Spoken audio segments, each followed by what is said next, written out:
오늘 저와 여러분이 함께 읽은 본문은 세 번째 천사가 나팔을 불었을 때 나타나는 재앙을 그리고 있습니다. 내용을 약간 요약을 해서 여러분에게 말씀을 드리면은 세 번째 천사가 나팔을 불자 하늘에서 쑥이라고 불리는 불타는 별 하나가 땅에 떨어졌는데, 강물에 떨어졌는데 그 강물이 다 쓴물이 되어져서 결국에는 그 물을 마시는 자마다 다 죽었다, 3분의 1이 죽었다라고 하는 이런 내용입니다. 근데 이걸 가만히 읽고 읽다 보면은 어떤 이야기 하나가, 성경에 있는 이야기 하나가, 비슷한 이야기 하나가 이렇게 연상이 되시는 분이 있을까요? 똑같진 않은데, 완전히 반대되는 건데, 비슷한 이야기 하나가 연상이 돼야 됩니다. 되십시오. 될 겁니다. 안 될 수가 없습니다. 아는 이야기니까. 이야기 뭐냐면, 마라의 쓴물 이야기가 떠오르면 참 좋을 것 같아요. 이스라엘이 출애굽을 했습니다. 영광의 탈출이라고 합니다. 애굽에서 벗어나서 가나안 가는 여행입니다. 그런데 이 애굽에서 출발해가지고 얼마 지나지 않아서 이들에게 문제가 하나가 발생된 거예요. 그 문제가 뭐였냐면 물이 떨어진 겁니다. 그러니 사람이 이게 물이라는 게 심각한 것 같아요.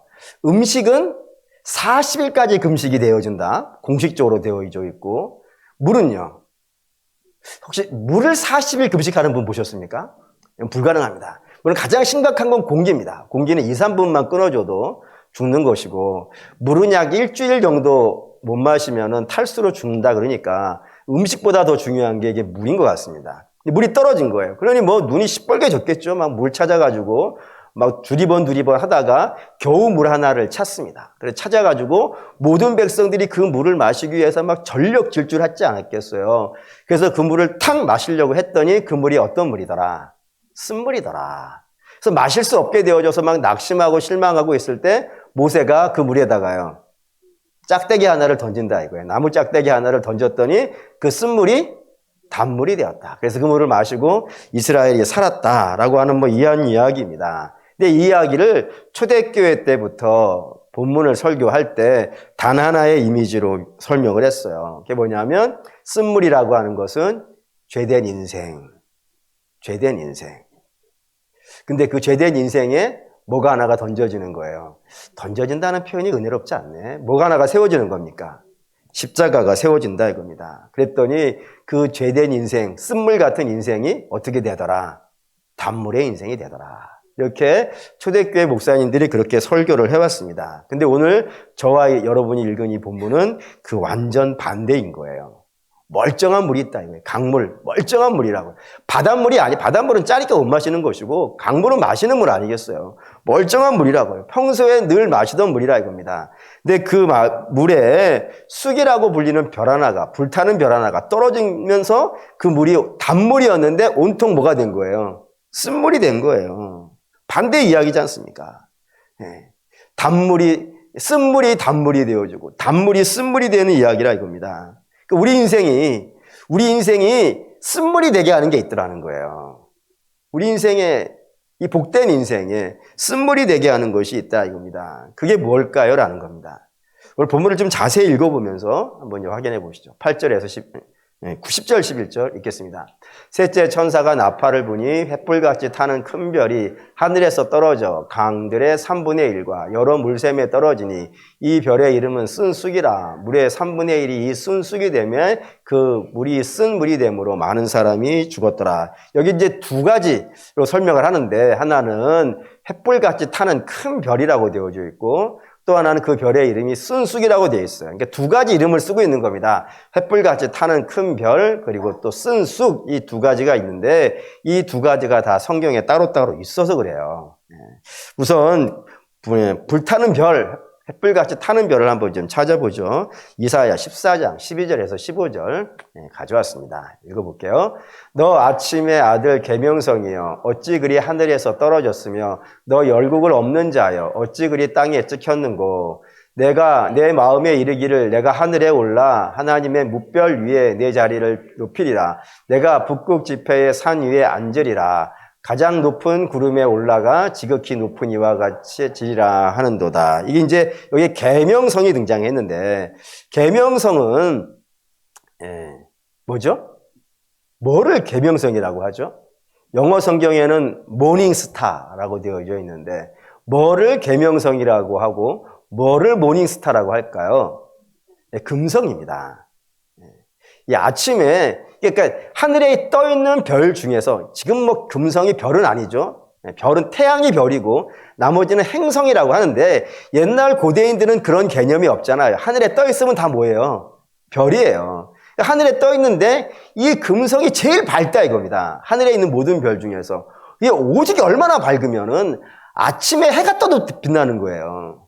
다른 별들은 깜깜한 밤에만 뜨는데 이 모닝스타 아침에까지도 떠 있는 저 별 도대체 뭐냐라고 할 때 그게 모닝스타라 이겁니다. 굉장히 빛나고 뭐 횃불같이 타오르게 빛나고 그러니까 뭐 아침에도 뜨는 것 아니겠어요. 빛나고 아름답다라고 해가지고 예, 뭐 영어에서는 금성을 뭐라 하냐면은 비너스라고 합니다. 그리고 또 히브리어에서는 그냥 빛나는 별 이렇게 불려지는 뭐 오직이 빛나는 별이에요. 그게 왜 그렇게 빛나냐면은 이 금성은 대기가 있는데 그 대기가 그 이산화탄소 구름으로 돼 있다는 거예요. 그래서 이 이산화탄소 구름이 워낙 두껍게 있어가지고 태양이 빛을 내면은 그 빛을 이렇게 흡수하지 아니하고 전량 방출한대요. 반사한대요. 그래가지고 뭐 오직이 빛나는 별, 그렇게 불려지는 별이기 때문에 비너스라고도 하고 뭐 어쨌든 좋은 이름 다 갖다 붙였다 이거예요. 금성. 금성의 금자가 그 금이에요. 그 번쩍번쩍한 거. 응? 그리고 싫어하시는 분 있으면 어떻게 하라 했죠? 예, 그래요. 저 주시면 제가 잘 쓸게요. 어떤 그런 거예요. 뭐 엄청나게 좋은 이름 붙여놓는다 이겁니다. 근데 그 별을 다니엘은 뭐라고 했냐면, 이걸 이 이사야는 뭐를 얘기한 거냐면 바벨론이라는 나라를 이야기하는 겁니다. 네가 그렇게 잘났냐? 뭐 이런 식의 쓸 때 계명성 바벨론이라 이겁니다. 그래서 얼마나 그게 대단했냐면 다니엘은 이 바벨론을 뭐라고 불렀어요? 금의 나라. 그렇게 불려지는 뭐 그런 대단한 나라라고요. 그러니까 한 시대에 이보다 더 강력한 나라가 없었던 것 같아요. 그래서 그 성에 살고 있는 바벨론 성에 살고 있는 사람들도 자기들이 대단한 줄 알았어요. 그래서 거기에 바벨론 성을 발굴을 했거든요. 바벨론이라는 게 전설 속에 있는 도시인 줄 알고 다 무시했는데 어느 뭐 고고학자가 열심히 그 땅 뒤져가지고 바벨론 터를 발굴했어요. 그리고 그 바벨론 터에서 전설 속에 나오는 책에만 등장하는 문 하나를 발견했습니다. 그 문이 이슈타르 문이라고 하는 문이 저 문이에요. 저 문을 발견해낸 거예요. 저걸 왜 이슈타르 문이라고 하냐면 이슈타르라고 하는 건 신의 이름이거든요. 그러니까 신의 문이에요. 신의 문. 그러니까 저 문을 들락거리락 거리는 바벨론 사람은 다 뭐라? 신이라 이거예요. 그러니까 자기를 신이라고 불릴 만큼 대단한 나라가 바벨론이야 있다 이겁니다. 그러니 성경은 그 나라를 전부 다 뭐라고 그러냐면 교만하다 이거예요. 네가 아무리 대단하다 하더라도 네가 하늘에 올라갈 수 있을 것 같냐? 네가 아무리 빛난다 하더라도 뭇별 중에서 너보다 빛나는 별이 없다 하더라도 그 빛이 하나님만 하겠냐? 너 그렇지 않은데 너 스스로 그렇게 높이고 자랑하다 보면은 하나님께서 너를 반드시 심판할 거다. 이게 이사야 예언인 거예요. 그러니까 계명성은 바벨론을 상징하는 말인과 동시에 또 다른 하나를 상징하고 있으니 그게 뭐일 것 같으세요? 교만이라 이겁니다. 교만이다. 그러니까 이사야는 교만한 나라는 반드시 망한다는 겁니다. 그 이미지를 계시록이 그대로 갖다 쓰는 거예요. 불타는 별 교만이라 이겁니다. 그 교만이 강에 떨어지는 거예요. 우리가 마시는 물에 떨어지는 거예요. 그래서 모든 사람이 다 교만해지는 겁니다. 그럼 거기 안에 평안이 있겠습니까? 거기 안에 기쁨이 있을 것 같습니까? 다 망가지는 거예요. 여러분, 교만이 사람을 얼마나 망가뜨리는지를 성경은 다양한 각도에서 설명합니다. 뭐 예를 든다면 첫사람 에덴에서 살았습니다. 더없이 좋은 세상에 살았습니다. 근데 그 더없이 좋은 세상을 망가지게 만들었던 것이 뭐예요? 교만이라 이거예요. 자기를 하나님처럼 넘으려고 했다. 그 교만이 그 에덴을 망쳤다 이겁니다. 그러니까 하나님이 망친 게 아니라는 거예요. 저들의 교만이 에덴을 망쳐버렸다고요. 또 뿐만 아니라 예수님 당시의 바리새인 마찬가지입니다. 우리가 바리새인 하면 외식이라는 이미지가 너무, 예수님과 막 싸웠던 이미지가 너무 강해서 바리새인은 정말 나쁜 사람, 이런 고정관념이 생겨버린 상황이 되었지만 원래부터 그런 사람들은 아니에요. 바리새인의 가장 좋은 모델 하나를 여러분에게 소개시켜드린 적이 있습니다. 그게 누구죠? 에스라, 학사 에스라, 전형적인 바리새인이에요. 그 바리새인 뭐 하는 사람이냐면 백성들을 불러다가 하나님 말씀 전하여서 저들로 하여금 회개하고 은혜의 자리로 돌아오게 만드는 그런 역할을 만든 사람이 바리새인입니다. 그렇기 때문에 저들은 하나님 말씀을 오지게 연구를 했어요. 정말 많이 연구를 하고 묵상하고 백성들한테 가르쳐야 되니까 정말 열심히 해가지고 뭐 알려진 바에 의하면 바리새인들은 성경을 다 외운다 할 정도로 뭐 대단하게 공부한 사람들이면 틀림이 없다 이겁니다. 근데 그러다 보니까 백성들의 입장에서 저 바리새인들이 우리를 잘 가르쳐가지고 우리로 하여금 믿음에 가게 하는 사람이니 존경하겠어요? 안 존경하겠어요? 뭐 그게 잘 이해가 안 되시는 분은 여러분들은 저를 어떻게 생각하십니까? 일단 저를 이해를 돕기 위해서 하는 거예요. 저를 교만하게 생각하지 말아주셨으면 좋겠어요. 첫째, 뭐 제가 잘생겨서 존경하는 거겠습니까? 두 번째, 제가 돈이 많아서 저한테 뭐 얻어먹을 게 있으신가요? 응? 세 번째, 뭐 저하고 다니면 뭐 행자를 하십니까? 아니죠. 여러분이 저를 만약에 존경한다 하면 그 이유는 단 하나일 거예요. 우리한테 하나님 말씀 전해주니까. 하하, 품나는데? 네, 제 자부심이 그거예요. 백성들도 그런 마음으로 존경했을 거예요. 근데 그런 존경을 계속 받다가 보니까 그게 누구 거라? 지 거라 한 거지. 하나님이 내게 주신 건데. 하나님이 주시지 않으면은 여러분 성경을 본다고 해가지고 하나님을 아는 게 아니에요. 뭐 대단한 철학자 하나 있어요. 인류 역사에서 이보다 더 대단한 학자가 없다라고 할 만큼 뛰어난 사람이 있었는데 왜 그 사람이 성경을 100번을 읽고 쓴 책이 있어요. 나는 왜 그리스도인이 아닌가? 여러분 많이 읽는다고 아는 게 아닙니다. 주의 성령의 빛이 알려줘야 비로소 그 말씀의 뜻을 분별하게 되어지는 거예요. 그러니까 내가 받은 게 있다면 그게 지식이든 능력이든 재산이든 힘이든 뭐든지 내게 있는 것이 있다면 그 영광을 다 누구에게 돌리라? 하나님께 돌리라 이거예요. 근데 이 바리새인은 그게 자기 건 줄 알았다고요. 자기가 대접받아야 되고 자기가 영광받아야 되고 내가 인정받아야 돼. 심지어는 내가 대제사장보다 더 인정받아야 돼. 여러분 그런 마음을 뭐라고 하면 좋겠어요? 교만이죠. 그런 교만이 가득 찼을 때 예수님이 그들에게 오셨다 이겁니다. 예수님을 받아들여요? 안 받아들여요? 안 받아들여요. 안 받아들이는 정도가 아니라 어떻게 합니까? 반대하고요. 반대하는 걸로 끝내는 것이 아니라 매질하고요. 그걸로 끝내는 게 아니라 결국에는요. 죽여야 끝나요. 그게 교만의 힘입니다. 하나님하고 절대로 같이 설 수 없고 하나님을 죽여서야 비로소 그 양을 채워지는 그렇게 악한 것이 교만이라 이겁니다. 거기에 뭐 서겠어요. 또 하나 더 한다면 예수님의 제자, 오늘 오전에도 말씀을 드렸지만 예수님의 제자들은 사단하고 같이 다닌 자들이 아닙니다. 저들은 예수님과 먹었고요. 예수님과 마셨고요. 예수님의 설교를 들었고요. 예수님의 기적을 봤어요. 예수님이 베푸시는 오병이어를 맛봤어요. 그리고 이들이 한 게 뭡니까?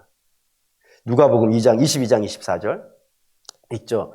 또 그들 사이에 그중 누가 크냐 하는 다툼이 난지라. 저 다툼 어디서 났다고요? 최후의 만찬석상에서. 주의 보혈과 주의 피를 마시고 주께서 수건을 허리에 두르시고 제자들의 발을 마치 당신이 종이 된 양 닦아주시고 섬겨주시던 그 자리에서도 저 제자들은 싸우더라 이거예요. 뭐 때문에요? 누가 높냐 이거예요. 누가 크냐 이거예요. 교만 때문에 싸우더라 이겁니다. 저기에 무슨 평안이 있겠어요. 거기에는 슬픔만 있을 뿐이고 거기에는 뭐 싸움만 있을 뿐이고 거기에는 뭐 눈물만 있는 것입니다. 그래서 그런 관점에서 이거 보시면 첫째 나팔 기근이라고 했어요. 하나님께서 기근을 내리시는 거예요. 두 번째 나팔 불렸을 때는 불붙은 산이 바다에 던져진다고 했습니다. 세상이 망하는 거예요. 그래서 하나님의 심판으로 인하여서 고통받는 거예요. 근데 세 번째는 굉장히 특이해요. 뭐냐면 하나님의 특별한 심판이 없어요. 그냥 불이 떨어진 거예요. 그냥 강물에. 그 교만이 그 물속에 떨어지니까 그 물이 다 쓴물이 되어지고 마시는 자가 죽게 되어지더라 이겁니다. 그러니까 교만 자체가 이미 형벌인 거예요, 여러분. 교만 때문에 무슨 벌을 받는 거라기보다는 물론 마지막에 가면은 그 교만 때문에 하나님이 심판할 거예요. 근데 교만이라는 것 자체가 이미 내 안에 들어가는 순간부터 내 인생의 에덴은 끝났다 보시면 돼요. 그렇게 강력한 것이 이 교만이다 이겁니다. 그렇기 때문에 성도는 자기를 하나님께 복종시켜야 돼요. 자기를 부인하고 자기 십자가 지고 주님을 쫓아가야 되는 거예요. 그렇지 아니하면은 우리 신앙 서지를 못해요. 교만하면 신앙이 설 수 없고 은혜가 임할 수 없으며 역사도 없고요. 분쟁과 싸움만 있고 에덴이 무너지는 일밖에 없더라 이겁니다. 이게 지금 불붙은 산 이야기고, 두 번째는 쓴 쑥이 있어요. 쓴 쑥은 여기서 한번 찾아볼게요. 아모스 6장 12절에서 14절 읽습니다. 말들이 어찌 바다 위에서 달리겠으며 소가 어찌 거기서 밭갈겠느냐. 그런데 너희는 정의를 쓸개로 바꾸며 공의의 열매를 쓴 쑥으로 바꾸며 허무한 것을 기뻐하며 이르기를 우리는 우리의 힘으로 뿔들을 취하지 아니하였다 하는도다. 만군의 하나님 여호와의 말씀이라. 이스라엘 족속아, 내가 한 나라를 일으켜 너희를 치리니 그들이 하맛 어귀에서부터 아라바 시내까지 너희를 학대하리라 하셨느니라. 여기 이제 등장하는 쓴쑥이 있어요. 공의의 열매가 쓴쑥이 됐다 이겁니다. 이걸 지금 아모스가 무슨 이야기를 하면서 이야기를 했냐면은, 지금 아모스 2장 4절 볼게요. 2장 4절. 아모스 2장 4절. 읽습니다. 여호와께서 이와 같이 말씀하시되 유다의 서너 가지 죄로 말미암아 내가 그 벌을 돌이키지 아니하리니 이는 그들이 여호와의 율법을 멸시하며 그 율례를 지키지 아니하고 그 조상들이 따라갔던 거짓 것에 미혹되었음이라 라고요. 여기 이제 이 이야기를 쭉 진행해 오는 겁니다. 다시 말하면 공의는 뭐겠어요? 하나님의 율법이라 이거예요. 신실한 믿음, 여호와 신앙, 십자가 바라보는 믿음, 그게 공의예요. 근데 그 공의를 바꿨다고요. 쓴쑥으로. 쓴쑥이 뭐라고요? 거짓 것, 헛된 것. 그럼 뭐겠어요? 하나님을 헛된 것으로 바꿨다고요. 그게 뭡니까? 우상이라 이거예요. 그러니까 성경에서 쓴쑥이 등장하면 여러분들은 우상으로 이해하시면 돼요. 신명기 29장 14절에서 19절 읽겠습니다. 내가 이 언약과 맹세를 너희에게만 세우는 것이 아니라 오늘 우리 하나님 여호와 앞에서 우리와 함께 여기 서 있는 자와 오늘 우리와 함께 여기 있지 아니한 자에게까지이니 우리가 애굽 땅에서 살았던 것과 너희가 여러 나라를 통과한 것을 너희가 알며 너희가 또 그들 중에 있는 가증한 것과 목석과 은금의 우상을 보았느니라. 너희 중에 남자나 여자나 가족이나 집하나 오늘 그 마음이 우리 하나님 여호와를 떠나서 그 모든 민족들의 신들에게 가서 섬길까 염려하며 독초와 쑥의 뿌리가 너희 중에 생겨서 이 저주의 말을 듣고도 심중에 스스로 복을 빌어 이르기를 내가 내 마음에 완악하여 젖은 것과 마른 것이 멸망할지라도 내게는 평안이 있으리라 할까 함이니라. 여기도 우상 숭배가 등장했어요. 근데 우상을 숭배하게 되어지면 너희 안에서 뭐가 자라난다고요? 쓴쑥이 자라난다고. 그러니까 쓴쑥을 누가 심는 거냐면은 하나님을 갖다가 심는 게 아니에요. 우상을 숭배하는 우리 마음 안에 그냥 거기에서 쓴쑥이 나와가지고 그 인생을 망쳐버린다고요. 예레미야도 보시죠. 예레미야 9장 14절부터 읽겠습니다. 그 마음의 완악함을 따라 그 조상들이 자기에게 가르친 바알들을 따랐습니다. 그러므로 만군의 여호와 이스라엘의 하나님께서 이와 같이 말씀하시니라. 보라, 내가 그들 곧 이 백성에게 쑥 먹이며 독한 물을 마시게 하고 그들과 그들의 조상이 알지 못하던 여러 나라 가운데에서 그들을 흩어버리고 진멸할 것까지 그 뒤로 칼을 보내리라 하셨느니라. 라고 여기도 우상 숭배를 쓴쑥으로 설명한다 이겁니다. 그 우상을 선벽하면은 저들은 쓴쑥의 그 쓴 물을 마실 수밖에 없는 그런 인생이 되어진다고요. 그래서 한 대표적인 예를 하나 볼까요? 열왕기하 21장 5절에서 6절입니다. 읽죠? 또 여호와의 성전 두 마당에 하늘의 일월 성신을 위하여 제단을 쌓고 또 자기의 아들을 불 가운데로 지나게 하며 점치며 사수를 행하며 신접한 자와 박수를 신임하여 여호와께서 보시기에 악을 많이 행하여 그 진노를 일으켰으며 라고 했어요. 우상 숭배하니까 결국에는 뭐를까지 하더라고요? 아들을 불 속에 넣더라고요. 이 쓴수가 아닙니까? 인생을 망치는 것 아닙니까? 사랑하는 우리 믿음의 성도 여러분, 이것의 심각함을 여러분들이 아셔야 돼요. 이게 얼마나 심각한 거냐면 원래는 세상을 하나님께서 이렇게 만드셨어요. 하나님이 제일 정상이에요. 그리고 모든 만물들이 있어요. 근데 그 만물들을 하나님께서 누구에게 다스리라고 하신 거예요? 사람에게 다스리라고 했어요. 그래서 모든 만물들이 사람에게 와서 어떻게 해야 되는 거예요? 이름을 받아가야 돼요. 그러니까 아담이 이름을 지어주는 거예요. 그러니까 어디가 갑이에요, 여러분? 이름을 지어주는 자가 갑이에요? 지어진 이름을 받아가는 자가 갑이에요? 지어주는 자가 갑이에요. 그러니까 모든 만물의 갑은 사실 사람이에요. 그런 영광스러운 존재가 아무것도 아닌 것 앞에 가가지고 머리를 숙이고 있다니까요. 이보다 더 슬픈 게 없어요, 여러분. 아니, 그 돌을 그 형상을 만드는 것도 누가 만든 거예요? 사람이 정으로 깎은 거 아니에요? 불 속에다가 금 집어넣어가지고 형태로 짜낸 거 아니에요? 그러니까 사람이 만든 거 앞에 가가지고 거기에서 복을 달라 그러고 있으니 이거 얼마나 비참한 거예요. 근데 그 비참함을 자식까지 살라서 그걸 한다니 이보다 더 비참한 게 어디 있어요. 이거 팔자 운명도 마찬가지입니다. 사랑하는 여러분, 성도는 팔자와 운명을 따지면 돼요, 안 돼요? 자신이 없는 팔자와 운명을 따지면 안 따집니까? 왜 안 따집니까, 여러분? 이거 볼까요? 마태복음 7장 13절에서 14절 읽겠습니다.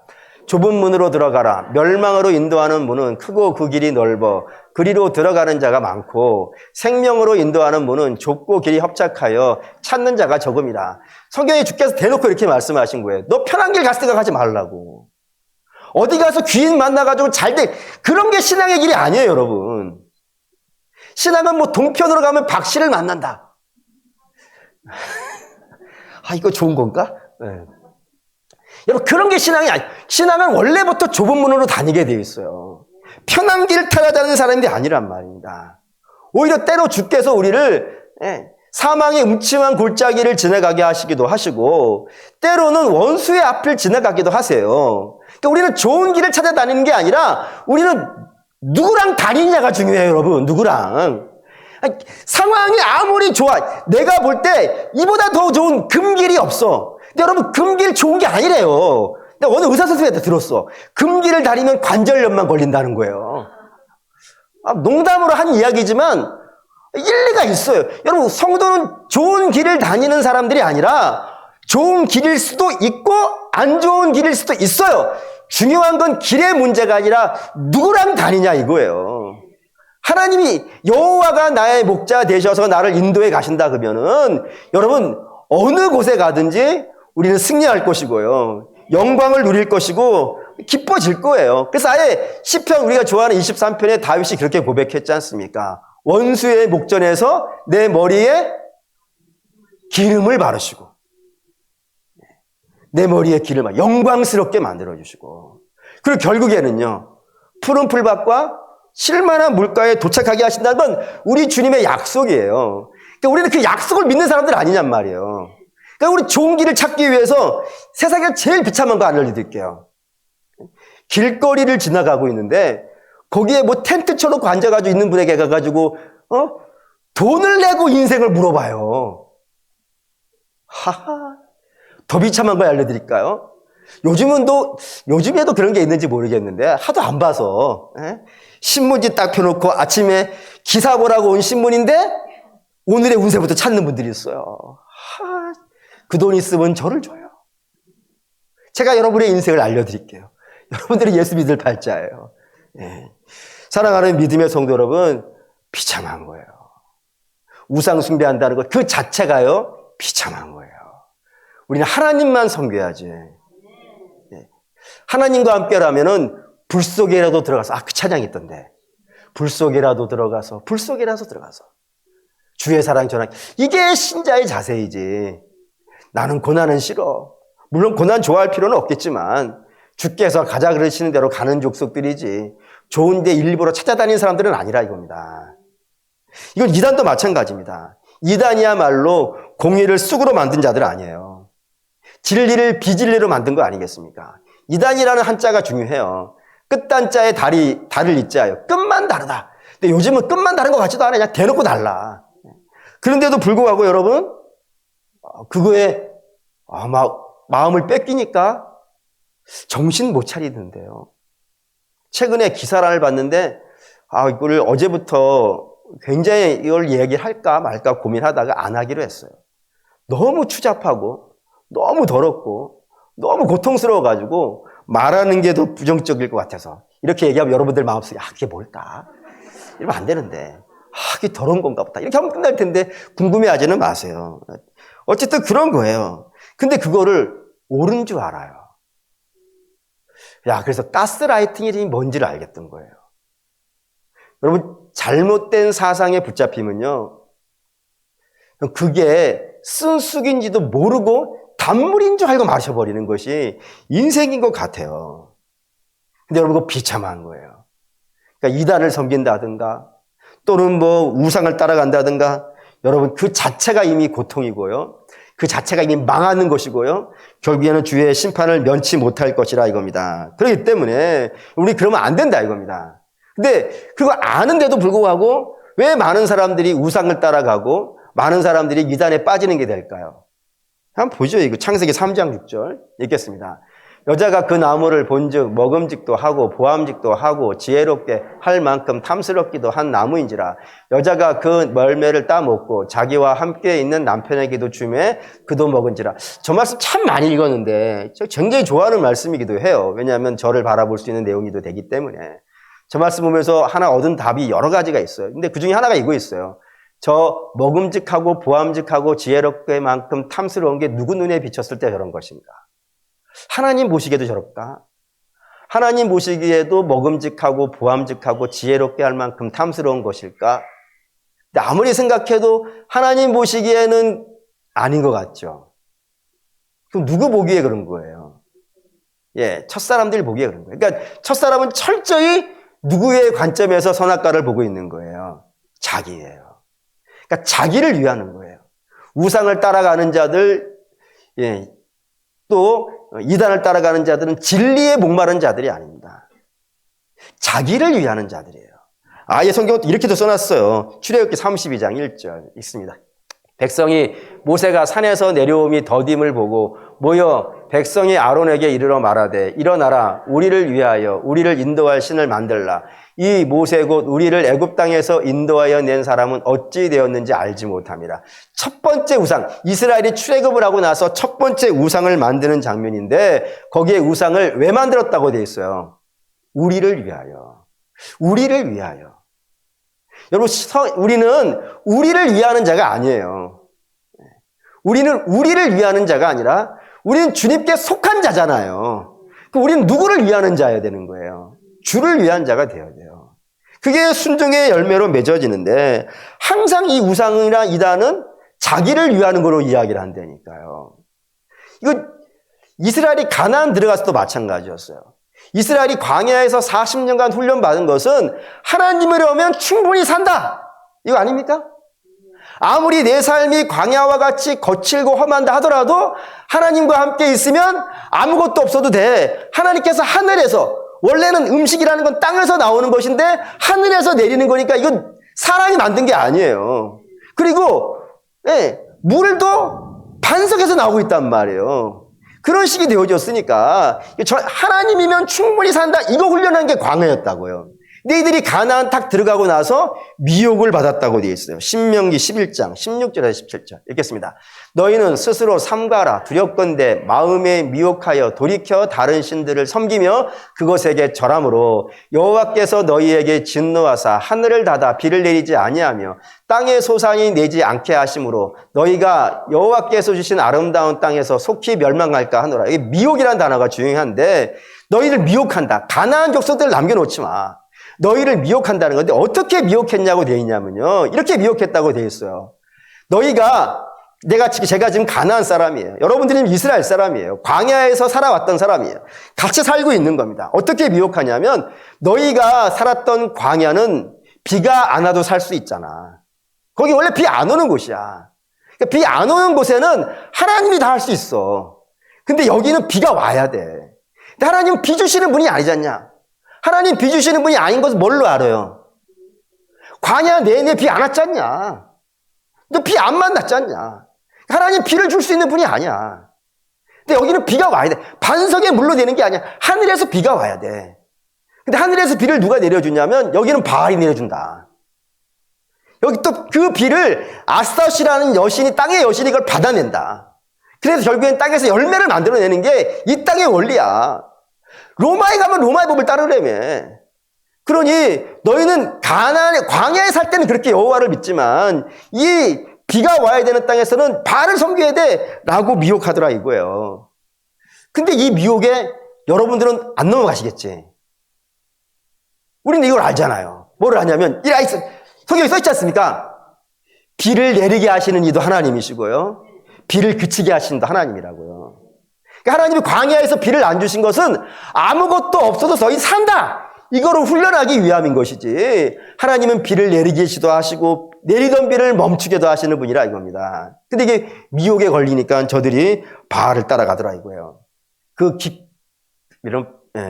농사 짓겠다는 이유로, 자기를 위하여서 바알을 따라갔더라 이겁니다. 결국엔 망한 거예요.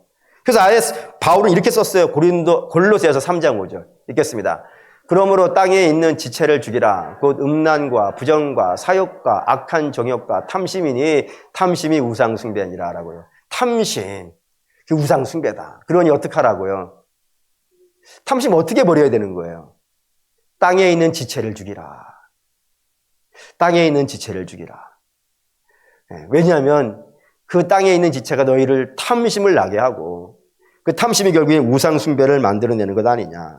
그리고 이스라엘이 그것 때문에 망한 것 아니냐. 그러니 너희는 그 탐심을 끊으라라고 한 겁니다. 살아가는 믿음의 성도 여러분, 우리의 신앙의 목표는 우리를 위함도 아니고요, 우리의 만족과 우리의 유익을 위한 것도 아닙니다. 우리의 신앙의 목표는 철저히 하나님을 닮아가는 거예요. 그리스도를 닮아가는 거예요. 그래서 우리의 인생의 제일 중요한 기준이 되는 거예요. 이게 뭐라고요? 하나님 말씀이에요. 하나님 말씀이 기준이 되는 것이, 그 말씀이 누구를 지향하고 있으니까 예수 그리스도를 지향하고 있다 이겁니다. 그래서 그 삶을 살아가는 거예요. 사도행전 5장 41절 읽겠습니다. 사도들은 그 이름을 위하여 능욕받는 것에 합당한 자로 여기심을 기뻐하면서 공회 앞을 떠나니라. 그 이름에 합당한, 사도들은 그 이름에 합당한 자로 여김되는 게 가장 영광스러운 거예요. 때로 고난이 와도 괜찮아요. 때로 힘들어도 괜찮아요. 왜? 우리는 그 이름에 합당한 자로 여김받는 것, 그 이름을 따라가는 자라는 것이 영광스럽게, 그게 더 영광스러운 거예요, 여러분. 이렇게 얘기하면 항상 물어보시는 분들이 간혹 있어요. 그러면 목사님, 우리 간혹 이런 말 하지 않습니까? 그 입이 하는 대로 결과가 맺어진다고. 그러니 능욕받는 것도 합당하다고 이야기하면 혹시 능욕 생기는 거 아니겠습니까? 살아가는 여러분, 저는 하나님을 믿습니다. 하나님이 우리에게 뭔가를 주실 때는 그것이 우리에게 득이 되기 때문에 주시지 우리에게 손해 끼치는 분이 아닙니다. 우리에게 손해 끼치는 분이 아니라는 가장 결정적인 증거가 뭐예요? 여러분, 이 증거를 갖고 사셔야 돼요. 하나님은 우리를 위하신다는 가장 결정적인 증거가 뭐예요? 십자가 아닙니까?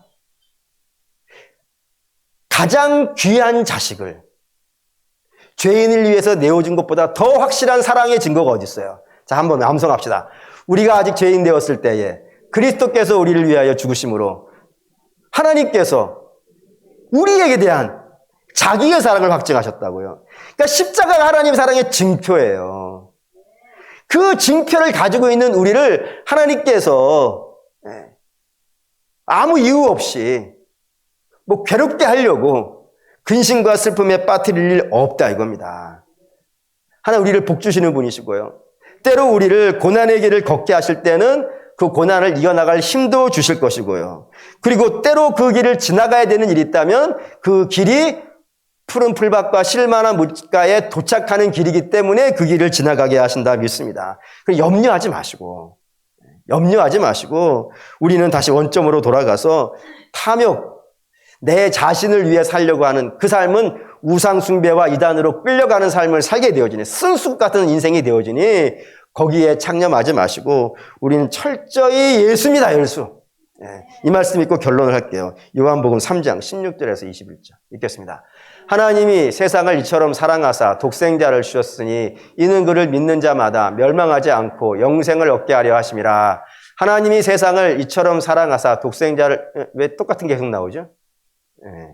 이게 중요하니까 그런 거예요. 찾읍시다. 이거 혹시 틀릴 수도 있으니까. 요한복음 3장 16절에서부터 하이라이트니까 이보다 더 중요한 말씀이 없어요. 요한복음 3장 16절에서 21절까지 읽겠습니다. 하나님이 세상을 사랑하사 독생자를 주셨으니 이는 그를 믿는 자마다 멸망하지 않고 영생을 얻게 하려 하심이라. 하나님이 그 아들을 세상에 보내신 것은 세상을 심판하려 하심이 아니요 그로 말미암아 세상이 구원을 받게 하려 하심이라. 그를 믿는 자는 심판을 받지 아니할 것이요 믿지 아니한 자는 하나님의 독생자의 이름을 믿지 아니함으로 벌써 심판을 받은 것이니라. 그 정죄는 이것이니 곧 빛이 세상에 왔으되 사람들이 자기 행위가 악함으로 빛보다 어둠을 더 사랑하는 것이라. 악을 행하는 자마다 빛을 미워하여 빛으로 나오지 아니하니 이는 그 행위가 드러날까 함이라. 진리를 따르는 자는 빛으로 오나니 이는 그 행위가 하나님 안에서 행한 것임을 나타내려 하심이라 하니라. 하나님 세상을 이처럼 사랑하사 독생자 주신 이 사랑이라 이겁니다. 근데 오늘 이 말씀을 읽은 것은 그 예수를 안 믿는 게 이미 심판받은 거라고요. 그 예수를 안 믿고 어둠을 다니고 있는 것. 그 예수를 안 믿고 자기를 하나님인 양 높이고 달아가는 것. 그 예수를 안 믿고 허탄한 우상과 그리고 이단에 빠져서 살아가는 것. 그 자체가 이미 심판이라고요. 고로 사랑하는 믿음의 성도 여러분, 바라고 원하는데 우리는 예수를 믿고 살아갑시다. 철저히 예수를 믿고 살아갑시다. 그런 관점에서 오늘 구역장과 인도자 여러분들이 중요한 사명입니다. 여러분들은 뭐를 나타내기 위해서 구역장을 하고 인도자를 하는 것이냐면 자기를 나타냄이 아니지 않습니까? 그 힘들고 어려운 거 알죠. 섬긴다는 건 그것도 1년, 2년이 아니라 지금까지 10여 년을 구역장과 인도자로 섬겨간다는 건 그거 만만치 않고 힘든 건 압니다. 근데 그 사명을 감당하고 있는 것은 주를 위함인 줄 믿습니다. 주께서 내게 명하신 것 기쁨과 감사함으로 감당하고 있는 줄 믿습니다. 그게 복입니다. 이렇게 얘기할까요? 돈을 드립니다. 이렇게 아니죠. 주를 믿고 주의 손발이 되어 주가 가는 곳에 가고 주가 우시는 곳에서 같이 울고 주가 엎드려서 무릎 꿇고 섬기는 곳에 가서 같이 섬기는 것. 그게 복입니다. 그 복을 여러분들이 구역장과 인도자 하시면서 누리실 수 있는 역사가 주님이 하신 것을 여러분들과 저가 배워서 그걸 느낄 수 있는 역사가 있으시기를 주의 이름으로 축원합니다. 아멘. 기도하겠습니다.